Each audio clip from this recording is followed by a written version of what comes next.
সুপ্রিয় দর্শক, আসসালামু আলাইকুম। এই যে আমার সাথে দাঁড়িয়ে আছে আল আহসান এবং গোপাল। এরা দুজন অতন্ত্র প্রহরী, গ্রাম পুলিশ। এদের যে ক্ষোভ, এরা দীর্ঘদিন যাবৎ এই গ্রাম পুলিশের চাকরি করে আসছে। এদের মুখেই শুনুন এদের ক্ষোভ গুলা। 1870 সালে গ্রাম পুলিশ ব্রিটিশের আইনের তৈরি। এখন আমরা 2004 সালে চাকরি নিয়েছিলাম। যে বলেছিল যে অনেক বেতন ভাতা বাড়বে হবে, কিন্তু কিছুই হয় না। এই মতো অবস্থায় আমাদের বেতন ভাতা কম, আমাদের চলাফেরা করা কঠিন অবস্থার মধ্যে দাঁড়িয়েছে। আমি জানতে চাই যে কেন আমাদের বেতন ভাতা বাড়ানো হয় না। আমাদের 4 তরফা কাজ করানো হয়: ইউনো অফিস, এক্সিলেন্ট অফিস, থানা, ইউনিয়ন পরিষদ চেয়ারম্যান, ইউনিয়ন পরিষদ মেম্বার। এদের সবারই কথা শুনতে হয়। রাত দিন 24 ঘন্টা দিবালোককে আমাদের ডিউটি করতে হয়। আমাদের বেতন ভাতা কম।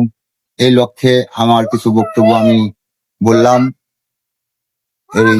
আমরা চাই আমাদের বেতন ভাতা বাড়ানো হোক। 1870 সাল থেকে এই গ্রাম পুলিশের জন্ম। এই পর্যন্ত তারা সরকারি হয় নাই, সরকারি কোনো রেশন পায় না, সরকারি কোনো বেতন ভাতা সাথে তাদের কোনো সম্পর্ক নাই। তারা শুধু ইউনিয়ন পরিষদ থেকে যে বেতন ভাতাটা দেয়, 1 মাসের বেতন 3 মাস পরে যা পায়। এরকম কত বছরে 6 মাস 7 মাসের বেতনও বাকি পড়ে যায়। এরা পায় না, এরা সংসার চালাতে পারে না। না পেরে এরা একটা অটো বাইক ভাড়া করছে। এই অটো বাইক চালাচ্ছে।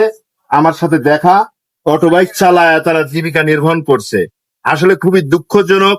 যারা গ্রাম পুলিশ, এরা বিভিন্ন নির্বাচনে, বিভিন্ন সামাজিক ধর্মীয় প্রতিষ্ঠানের অনুষ্ঠানে এদেরকে নিয়োগ দেওয়া হয়। এরা সারাদিন পরিশ্রম করে। যে কোনো সময় আইন শৃঙ্খলা বাহিনী যখন এদেরকে ডাক দেয়, সেই সময় তারা রাত 2টা-3টা নাই, যে কোনো সময় তারা উপস্থিত হয়। সে যেই হোক, কোনো মৃত মানুষ বা জীবিত মানুষ, যে কোনো ধরনের কেস কাবারিতে তারা সার্বিকভাবে সহযোগিতা করে প্রশাসনকে। সরকারের দৃষ্টি আকর্ষণ করব যেন বাংলাদেশ গ্রাম পুলিশকে তারা প্রাধান্য দেয় এবং তাদেরকে সরকারি করে এবং সম্মানীয় ভাতাটা যেন দেয়, কারণ তারা আসলে অবহেলিত। এরকম 2জন না হাজার হাজার গ্রাম পুলিশ আছে যারা বলতে পারে না এবং সহ্য করতে পারতেছে না। তাদের সংসার চালানো খুবই কষ্ট হয়ে যাচ্ছে। সবাইকে অনুরোধ জানাবো যেন ভিডিওটা বেশি করে শেয়ার করে দিয়ে গ্রাম পুলিশকে আপনারা সহযোগিতা করবেন। আসসালামু আলাইকুম।